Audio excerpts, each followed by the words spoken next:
Hello, എല്ലാ കൂട്ടുകാർക്കും പുതിയൊരു വീഡിയോയിലേക്ക് വീണ്ടും സ്വാഗതം.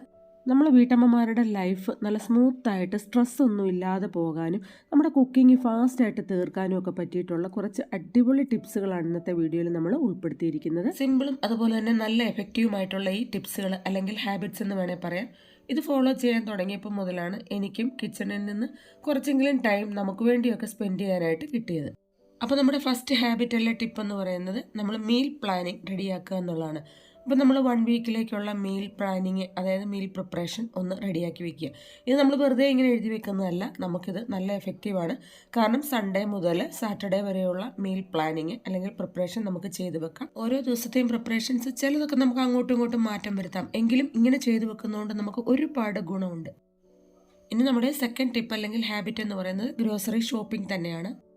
ഇതും നമ്മൾ നമ്മുടെ കയ്യിലുള്ള പൈസയുടെ അല്ലെങ്കിൽ വരുമാനത്തിൻ്റെ അനുസരിച്ച് ഒരാഴ്ചത്തേക്കുള്ളത് അല്ലെങ്കിൽ 2 ആഴ്ച, 1 മാസം, അങ്ങനെ നമ്മുടെ ആവശ്യത്തിനനുസരിച്ച് നമ്മുടെ വീട്ടിലേക്കുള്ള പലചരക്ക് മാത്രമല്ല പച്ചക്കറികളും അതെല്ലാം അങ്ങനെ തന്നെ വാങ്ങി നമുക്ക് റെഡിയാക്കി വെക്കാവുന്നതാണ്. അപ്പോൾ ഈ മീൽ പ്ലാനിങ് ചെയ്യുന്നതുകൊണ്ട് നമുക്ക് ഇങ്ങനെയും കുറേ ഗുണമുണ്ട്.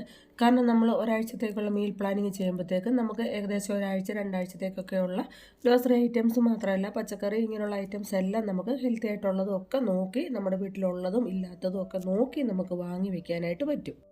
ഇനി നമ്മുടെ തേർഡ് ടിപ്പ് അല്ലെങ്കിൽ തേർഡ് ഹാബിറ്റ് എന്ന് പറയുന്നത് നമ്മൾ ഈ വാങ്ങിക്കൊണ്ട് വന്നിട്ടുള്ള ഗ്രോസറി ഐറ്റംസ്, പച്ചക്കറികൾ, കാര്യങ്ങൾ ഇതെല്ലാം നമ്മൾ എവിടെയാണോ നമ്മൾ അറേഞ്ച് ചെയ്ത് വെക്കുന്നത്, ഫ്രിഡ്ജിലാണെങ്കിൽ ഫ്രിഡ്ജിൽ, അല്ലെങ്കിൽ നമ്മൾ പുറത്ത് ക്യാബിനറ്റിലാണെങ്കിൽ അങ്ങനെ, അതെല്ലാം വെക്കേണ്ടടുത്ത് നമ്മൾ കറക്റ്റായിട്ട് ഓർഗനൈസ് ചെയ്ത് വെക്കുക എന്നുള്ളതാണ് നമ്മുടെ മൂന്നാമത്തെ ടിപ്പ്. നമ്മൾ വാങ്ങിക്കൊണ്ട് വരുന്ന വെജിറ്റബിൾസും അതുപോലെ തന്നെ പലചരക്ക് ഐറ്റംസും ഒക്കെ നമ്മൾ കറക്റ്റ് സ്ഥലത്ത് നമ്മൾ ഓർഗനൈസ് ചെയ്ത് വെക്കുകയാണെങ്കിൽ നമുക്ക് എടുക്കാനും എളുപ്പമാണ്. മല്ലിയില, കറിവേപ്പില ഇതൊക്കെ നമ്മുടെ ഇന്ത്യൻ കുക്കിങ്ങിന് അത്യാവശ്യമായിട്ടുള്ള ഘടകമാണ്. പിന്നെ നമ്മളിങ്ങനെ എടുത്ത് വെക്കുമ്പോഴത്തേക്കും വാഷ് ചെയ്തിട്ട് വെക്കേണ്ട കാര്യമൊന്നുമില്ല. വെജിറ്റബിൾസൊക്കെ അത് നമ്മൾ തലേന്ന് തന്നെ ഒന്ന് പ്ലാൻ ചെയ്യുമല്ലോ, പിറ്റേ ദിവസത്തേക്ക് എന്താ വേണ്ടതെന്ന്, അന്നേരം വേണേൽ എടുത്ത് കട്ട് ചെയ്തൊക്കെ വെച്ചാൽ മതി. നമ്മളിങ്ങനെ ഗ്രോസറി ഷോപ്പിംഗ് ചെയ്യുമ്പോഴത്തേക്കും നമ്മുടെ വീട്ടിലുള്ള എല്ലാ അംഗങ്ങളും കഴിക്കുന്ന ഐറ്റംസൊക്കെ വാങ്ങാനായിട്ട് കൂടുതൽ ശ്രദ്ധിക്കുക. അത് നമുക്ക് ഒരുപാട് ടൈം സേവ് ചെയ്യും. ഇല്ലെങ്കിൽ ഇപ്പോൾ ഒരാളൊന്ന് കഴിക്കില്ല, അടുത്തയാൾ വേറൊന്ന് കഴിക്കില്ല, അങ്ങനെയൊക്കെ വരുമ്പോൾ നമുക്ക് തന്നെയാണ് അതിൻ്റെ ബുദ്ധിമുട്ട്. അപ്പോൾ ഇങ്ങനെയുള്ള കാര്യങ്ങളൊക്കെ കറക്റ്റായിട്ട് ഇതുപോലെ ഓർഗനൈസ് ചെയ്ത് വെക്കുക. ഇനി നമ്മുടെ നാലാമത്തെ ടിപ്പ് എന്ന് പറയുന്നത്, നമ്മളിപ്പം വെറുതെ വൈകിട്ടൊക്കെ കിച്ചണിലേക്ക് വരുമ്പോഴത്തേക്കും നമ്മൾ ഇതുപോലെയുള്ള 1-2 ഐറ്റംസ്, ഇപ്പോൾ കടല, ഗ്രീൻ ബീൻസ്, വൻപയർ, ഇങ്ങനെയുള്ള 1-2-3 ഐറ്റംസൊക്കെ നമ്മളിപ്പോൾ ഒരാഴ്ചത്തേക്കുള്ളതൊക്കെ ഒന്ന് കുതിർത്തിയിട്ട് എടുത്ത് വെക്കുകയാണെങ്കിൽ നമുക്ക് രാവിലേക്ക് ഒരുപാട് സമയം ലാഭിക്കാനായിട്ട് പറ്റും.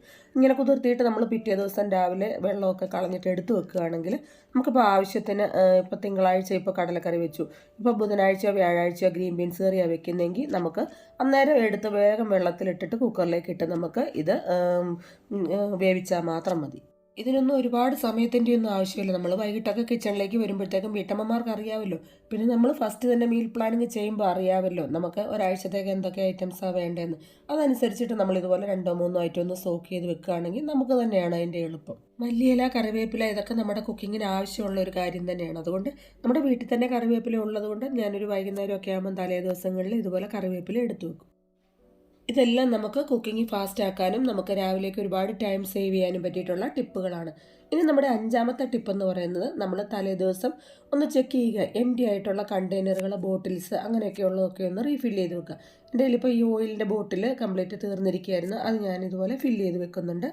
ഇനി നമുക്ക് കുക്കിംഗ് ഫാസ്റ്റ് ആക്കാൻ പറ്റിയിട്ടുള്ള 6-മത്തെ ടിപ്പ് അല്ലെങ്കിൽ ഹാബിറ്റ് എന്ന് പറയുന്നത്, ബേസിക് ആയിട്ടുള്ള മസാലകളൊക്കെ ഒന്ന് പ്രീമിക്സ് ചെയ്ത് വെക്കുക. അപ്പോൾ ഇതിൽ ഉൾപ്പെടുന്നതാണ് നമ്മൾ രാവിലെയൊക്കെ ചായക്കകത്ത് ഇഞ്ചി ഏലക്കയൊക്കെ ചതച്ചിടാനായിട്ട് ഒരുപാട് ടൈം നമുക്ക് സ്പെൻഡ് ചെയ്യേണ്ടി വരും. അപ്പോൾ നേരത്തെ ഇതുപോലെ നമ്മളൊന്ന് മസാല പ്രീമിക്സ് ചെയ്ത് വെക്കുകയാണെങ്കിൽ രാവിലെയൊക്കെ വളരെ എളുപ്പമാണ്. അപ്പം നമ്മൾ തേയില പൊട്ടിച്ചിട്ട ഉടനെ തന്നെ ഇതുപോലെ 2 വലിയ പീസ് ഇഞ്ചി ഒന്ന് ചതച്ചിട്ട് ഒന്ന് ഡ്രൈ റോസ്റ്റ് ചെയ്തെടുക്കുക. ആ ഇഞ്ചിയിലെ വെള്ളത്തിൻ്റെ അംശം പോകാനാണ്. എന്നിട്ട് നമ്മളിത് തേയിലക്കകത്തേക്ക് ഇടുക. അതിനുശേഷം നമ്മളിതിലേക്ക് 3-4-5 ഏലക്കായും അതുപോലെ തന്നെ 1-2 ഗ്രാമ്പും ഒരു ചെറിയ പീസ് കറുവാപ്പട്ടയും അതുപോലെ തന്നെ 3-4 കുരുമുളകും ഇങ്ങനെയുള്ളതും കൂടെ ചേർത്തൊന്ന് ചതച്ചിട്ട് കൊടുക്കുക. എന്നിട്ട് നന്നായിട്ട് മിക്സ് ചെയ്താൽ മതി. നല്ല അടിപൊളി ടേസ്റ്റി ആയിട്ടുള്ള മസാല ടീ നമുക്ക് കുടിക്കാൻ പറ്റും. ഇനി അടുത്ത ഒരു മസാല പ്രീമിക്സ് എന്ന് പറയുന്നത്, നമ്മൾ ഇതുപോലെ ഒരു ഗ്ലാസ് ബോട്ടിലേക്ക് 1/2 കപ്പ് മുളക് പൊടി ഇട്ട് കൊടുക്കുക. ഇത് രാവിലെയൊക്കെ നമുക്ക് കുക്കിംഗ് ഫാസ്റ്റ് ആക്കാൻ പറ്റിയിട്ടുള്ള ഒരു അടിപൊളി ടിപ്പാണ് കേട്ടോ, ഈ മസാല പ്രീമിക്സ് റെഡിയാക്കുന്നത്. അപ്പം പലതവണ പല വീഡിയോയിൽ ഞാൻ പലതരത്തിലുള്ള മസാല പ്രീമിക്സുകൾ റെഡിയാക്കിയിട്ടുണ്ട്. ഇതും നമുക്ക് വളരെ എളുപ്പത്തിൽ ചെയ്യാൻ പറ്റും. 1/2 കപ്പ് മുളക് പൊടി ഇട്ട് കൊടുത്തു. ഇനി നമ്മൾ 1/4 കപ്പ് മല്ലിപ്പൊടി ചേർത്ത് കൊടുക്കാം ഈ കൂടെ തന്നെ.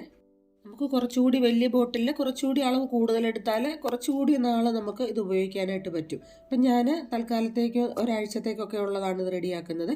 ഇനിയിപ്പോൾ നമ്മൾ ഈ മല്ലിപ്പൊടിയും കൂടി ഇതിലേക്ക് ഇട്ട് കൊടുക്കുകയാണ്. കാണുമ്പോൾ നമുക്ക് ഇതൊക്കെ നിസ്സാരമാണെന്ന് തോന്നുന്നു, എന്നാൽ നല്ല എഫക്റ്റീവായിട്ടുള്ള ടിപ്പുകളാണ് നമ്മുടെ കുക്കിംഗ് ഫാസ്റ്റ് ആക്കാനും ടൈം സേവ് ചെയ്യാനും. ഇനി നമ്മൾ ഇതിലേക്ക് ചേർക്കുന്നത് 2 ടേബിൾ സ്പൂൺ വീട്ടിൽ തന്നെ പൊടിച്ചിട്ടുള്ള ഗരം മസാലയാണ്. ഇനി ഈ കൂടെ തന്നെ 1 ടീസ്പൂൺ മഞ്ഞൾപ്പൊടി, 1 ടീസ്പൂണാണ്, 1 ടീസ്പൂൺ മഞ്ഞൾപ്പൊടി ചേർക്കാം. പിന്നെ ഇതിലേക്ക് നമ്മൾ ചേർക്കുന്നത് കുരുമുളക് പൊടിയാണ്. ഇതും ഏകദേശം 1 ടീസ്പൂണോളം ചേർത്ത് കൊടുക്കുന്നുണ്ട്. കുരുമുളകിൻ്റെ ഫ്ലേവർ കൂടുതൽ ഇഷ്ടമുള്ളവർക്ക് ഏകദേശം 2 ടീസ്പൂണോളമൊക്കെ ചേർക്കാം. ഞാനിപ്പോൾ 1 ടീസ്പൂണേ ചേർക്കുന്നുള്ളൂ. ഇനി നമ്മളിത് നന്നായിട്ട് മിക്സ് ചെയ്തങ്ങ് വെക്കുകയാണ് കേട്ടോ. ഇനി ഇതിൻ്റെ ഉപയോഗം എന്ന് പറഞ്ഞാൽ നമുക്ക് ചിക്കൻ കറിക്ക്, അതുപോലെ തന്നെ മുട്ടക്കറി, കടലക്കറി, പൊട്ടറ്റോ കറി, ഇതിനൊക്കെ നമുക്ക് യൂസ് ചെയ്യാൻ പറ്റും. ഇതിൽ നിന്നും 1-2 ടീസ്പൂണൊക്കെ ചേർത്താൽ മതിയാകും. പല ബോട്ടിലിൽ നിന്നും നമുക്ക് എടുക്കണ്ട. അപ്പോൾ ഇതുപോലെ ഒന്ന് ട്രൈ ചെയ്ത് നോക്കുക എല്ലാവരും. ഇനിയിപ്പോൾ നമ്മൾ തലേ ദിവസം കുതിർത്തിയിട്ടുള്ള ഗ്രീൻ ബീൻസും അതുപോലെ കടലയും കൂടെ നന്നായിട്ട് കുതിർന്ന് വന്നിട്ടുണ്ട്.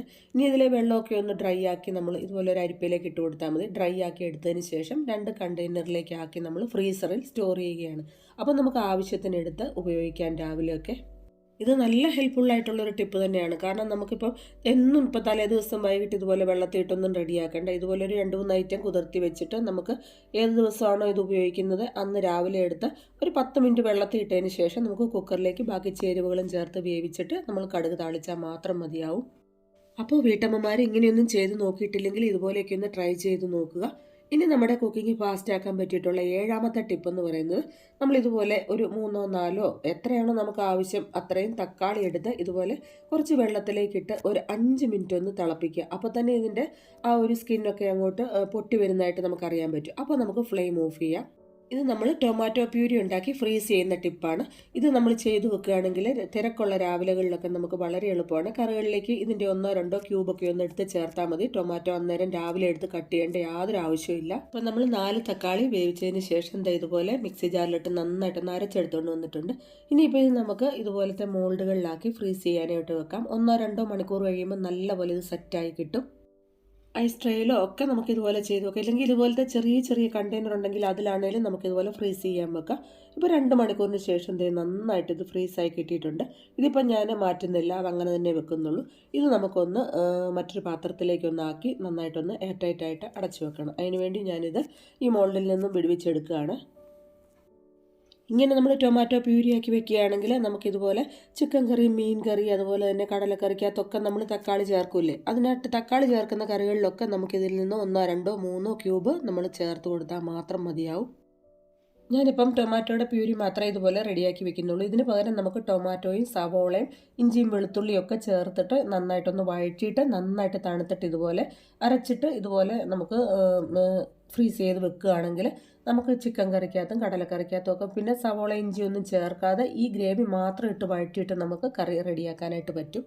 അങ്ങനെ നമ്മൾ ചെയ്ത് വെക്കുന്നത് നല്ല ഹെൽപ്ഫുള്ളായിട്ടുള്ളൊരു ടിപ്പ് തന്നെയാണ്. അപ്പോൾ അത് ഞാൻ എയർ ടൈറ്റ് ആയിട്ടുള്ള ബോക്സിൽ ഈ ടൊമാറ്റോ പ്യൂരി റെഡിയാക്കി ഇനി നമുക്ക് ഫ്രീസ് ചെയ്യാൻ ആവശ്യത്തിന് 1-2 ക്യൂബ് എടുത്ത് ഉപയോഗിച്ചാൽ മതിയല്ലോ. ഇനി നമ്മുടെ 8ാമത്തെ ടിപ്പ് എന്ന് പറയുന്നത് നമ്മുടെ കേരള സ്റ്റൈൽ കുക്കിങ്ങിനും ഇന്ത്യൻ കുക്കിങ്ങിനും ഒക്കെ ഏറ്റവും അത്യാവശ്യമായിട്ടുള്ളൊരു കാര്യമാണ് ഈ ഇഞ്ചി വെളുത്തുള്ളി പേസ്റ്റ്. ഇത് നമുക്ക് മിക്കവാറും കറികൾക്ക് ആവശ്യമാണ്. നമുക്ക് മാർക്കറ്റിൽ ഇപ്പോൾ ഒരുപാട് കമ്പനികളുടെ ജിഞ്ചർ ഗാർലിക് പേസ്റ്റ് ഒക്കെ വാങ്ങാനായിട്ട് കിട്ടും. എന്നാൽ ടേസ്റ്റ് വൈസ് നമ്മൾ വീട്ടിൽ തന്നെ ഉണ്ടാക്കുന്നതാണ് ഏറ്റവും നല്ലത്. ഞാൻ ഏകദേശം ഒരാഴ്ചത്തേക്കുള്ള കണക്കിലാണ് ജിഞ്ചർ ഗാർലിക് പേസ്റ്റ് റെഡിയാക്കി വെക്കാറുള്ളത്. ഈ ഒരു ബോട്ടിലാണ് സ്ഥിരമായിട്ട് ഇത് റെഡിയാക്കി വെക്കുന്നത്. ഏകദേശം ഒരു 150 ഗ്രാം ഇഞ്ചിയും 150 ഗ്രാം വെളുത്തുള്ളിയുമാണ്. ഒരല്പം മഞ്ഞൾപ്പൊടിയും കൂടി ചേർത്താണ് ഞാനിത് ക്രഷ് ചെയ്ത് വെക്കാറുള്ളത്. ഇതുപോലെ നന്നായിട്ട് പേസ്റ്റ് ആക്കണേ അങ്ങനെയാക്കാം, ഏകദേശം ഇതുപോലെ ആക്കിയാലും മതി. ഇനി നമ്മുടെ 9ാമത്തെ ടിപ്പ് എന്ന് പറയുന്നത്, കഴിയുന്നത് നമ്മൾ പ്രഷർ കുക്കറിൽ വെക്കേണ്ട കാര്യങ്ങൾ കുക്കറിൽ തന്നെ വെക്കുക. അപ്പോൾ നമുക്ക് ടൈം സേവ് ചെയ്യാൻ പറ്റും, ഗ്യാസ് സേവ് ചെയ്യാൻ പറ്റും, നമുക്ക് കുക്കിംഗ് ഫാസ്റ്റ് ആക്കാനും പറ്റും. ഇനി നമുക്ക് കുക്കിംഗ് ഫാസ്റ്റ് ആക്കാൻ പറ്റിയിട്ടുള്ള 10ാമത്തെ ടിപ്പ് എന്ന് പറയുന്നത്, സ്മാർട്ടായിട്ടുള്ള കുക്കിംഗ് അപ്ലയൻസസ് നമ്മൾ യൂസ് ചെയ്യുക. അതിപ്പം മിക്സി ആകാം, ജ്യൂസർ ആകാം, കെറ്റിലാകാം, ഓവൻ ആകാം, അതുപോലെ തന്നെ കാസ്റ്റ് ആൻഡ് കുക്ക്വെയർസ് ആകാം. അങ്ങനെയുള്ള കാര്യങ്ങളൊക്കെ നമ്മൾ കുക്ക് ചെയ്യാൻ ഉപയോഗിക്കുകയാണെങ്കിൽ എളുപ്പത്തിൽ നമുക്ക് കുക്കിംഗ് ചെയ്ത് തീർക്കാൻ പറ്റും. കാസ്റ്റ് ആൻഡ് കുക്ക്വെയർ ഒക്കെ ആകുമ്പോഴത്തേക്കും ഹെൽത്തിയുമാണല്ലോ. പിന്നെ നമ്മൾ ഇതുപോലെ ക്യാരറ്റ്, ബീട്രൂട്ട് ഇങ്ങനെയുള്ളതൊക്കെ നമ്മൾ ഗ്രേറ്റ് ചെയ്യാനായിട്ടൊക്കെ ഇതുപോലത്തെ ചെറിയ ചെറിയ ഗ്രേറ്ററുകളും അതുപോലെ തന്നെ നമ്മൾ വെജിറ്റബിൾ ചോപ്പറൊക്കെ ഉണ്ടല്ലോ, അതൊക്കെ കിട്ടുകയാണെങ്കിൽ അതൊക്കെ വാങ്ങി യൂസ് ചെയ്യുകയാണെങ്കിൽ നമുക്ക് ഒരുപാട് ടൈം സേവ് ചെയ്യാൻ പറ്റും, കുക്കിംഗ് ഫാസ്റ്റ് ആക്കാനായിട്ട് പറ്റും. ബിസി ആയിട്ടുള്ള രാവിലെകളിൽ നമുക്കിതൊക്കെ ഭയങ്കര ഹെൽപ്ഫുള്ളാണ്. നമുക്ക് കാണുമ്പോൾ ഇതൊക്കെ വാങ്ങണോ ഉപയോഗിക്കണോ എന്നൊക്കെ തോന്നും. പക്ഷേ നമുക്ക് രാവിലെകളിലൊക്കെ ഇത് ഭയങ്കര ഹെൽപ്ഫുള്ളാണ്. ഇനി കുക്കിംഗ് ഫാസ്റ്റ് ആക്കുന്നതിൻ്റെ കൂടെ തന്നെ ക്ലീനിങ്ങും കൂടി എളുപ്പമാക്കാൻ പറ്റിയിട്ടുള്ള 11ാമത്തെ ടിപ്പാണ്. നമ്മൾ വെജിറ്റബിൾസ് ഒക്കെ കട്ട് ചെയ്യുമ്പോഴത്തേക്കും അതിൻ്റെ സ്കിന്നും കാര്യങ്ങളും ഒക്കെ നമ്മൾ ഇടാനായിട്ട് സൈഡിൽ ഇതുപോലെ ഒരു പാത്രമോ അല്ലെങ്കിൽ ഒരു ന്യൂസ് പേപ്പറോ ചെറിയൊരു വേസ്റ്റ് ബിന്നോ എന്തെങ്കിലും വെക്കുകയാണെങ്കിൽ നമുക്ക് കൗണ്ടർ ടോപ്പൊക്കെ വളരെ ക്ലീൻ ആയിട്ട് കിടക്കും. പിന്നെ നമുക്ക് ക്ലീനിങ് എളുപ്പമാണ്. ഇനി കുക്കിംഗ് ഫാസ്റ്റ് ആക്കാൻ പറ്റിയിട്ടുള്ള 12ാമത്തെ ടിപ്പ് എന്ന് പറയുന്നത്, നമ്മളിപ്പോൾ രാവിലെ ബ്രേക്ക്ഫാസ്റ്റ് ഉണ്ടാക്കി ഉച്ചയ്ക്ക് ചോറുണ്ടാക്കി ഇതൊക്കെ നമ്മൾ 2 നേരത്തേക്ക് കൂട്ടി നമ്മൾ റെഡിയാക്കുകയാണെങ്കിൽ വീട്ടമ്മമാർക്ക് ജോലിഭാരം കുറയും. ഇപ്പം കുട്ടികളോടാണെങ്കിലും രാവിലത്തെ ബ്രേക്ക്ഫാസ്റ്റ് തന്നെ വൈകുന്നേരം കഴിക്കാൻ പറയുക. ഇപ്പോൾ ഈവനിങ് സ്നാക്കൊക്കെ എന്നും എണ്ണയിൽ ഫ്രൈ ചെയ്ത് കഴിക്കേണ്ട കാര്യമില്ല. ഇതുപോലത്തെ ഹെൽത്തി ആയിട്ടുള്ള ബ്രേക്ക്ഫാസ്റ്റുകളൊക്കെ നമ്മൾ റെഡിയാക്കി രാവിലെ കഴിച്ചാൽ വൈകുന്നേരം വേണമെങ്കിൽ ഒന്ന് ചൂടാക്കി കൊടുക്കുക, അല്ലെങ്കിൽ വൈകുന്നേരം നമുക്കിത് വേണമെങ്കിൽ ഉണ്ടാക്കി കൊടുക്കാം. അപ്പം 2 നേരത്തേക്കുള്ളത് നമ്മൾ കൂട്ടി ഉണ്ടാക്കാനായിട്ട് ശ്രമിക്കുക. അതിപ്പോൾ ബ്രേക്ക്ഫാസ്റ്റ് ആയാലും ചോറായാലും ഒക്കെ നമ്മൾ അങ്ങനെ ചെയ്യുക. അപ്പോൾ എപ്പോഴും കുക്ക് ചെയ്യേണ്ട കാര്യമില്ലല്ലോ. അപ്പോൾ ഇങ്ങനെയൊക്കെ ഒന്ന് ചെയ്ത് നോക്കുകയാണെങ്കിൽ നമ്മുടെ വീട്ടമ്മമാരുടെ ജോലി ഭാരം കുറയും, കുക്കിംഗ് ഫാസ്റ്റ് ആക്കാൻ പറ്റും, നമുക്ക് കുറച്ച് സമയമൊക്കെ സ്പെൻഡ് ചെയ്യാനായിട്ട് കിട്ടും. അപ്പോൾ ഇന്നത്തെ ഒരു വീഡിയോ എല്ലാ വീട്ടമ്മമാർക്കും ഇഷ്ടപ്പെട്ടു, യൂസ്ഫുള്ളായെന്ന് വിചാരിക്കുന്നു. ഇതൊക്കെ നമ്മളെല്ലാം കൂടി ഒരു ദിവസം ചെയ്യണമെന്നല്ല, പല പല ദിവസങ്ങളിലായിട്ട് ദിവസവും 10 മിനിറ്റ് 5 മിനിറ്റ് ഒക്കെ കിട്ടുമ്പോൾ ചെയ്യാം. അപ്പം വീഡിയോ ഇഷ്ടപ്പെട്ട ലൈക്ക് ചെയ്യുക, കമൻറ്റ് ചെയ്യുക, ഷെയർ ചെയ്യുക, സപ്പോർട്ട് ചെയ്യുക. വീണ്ടും കാണാം.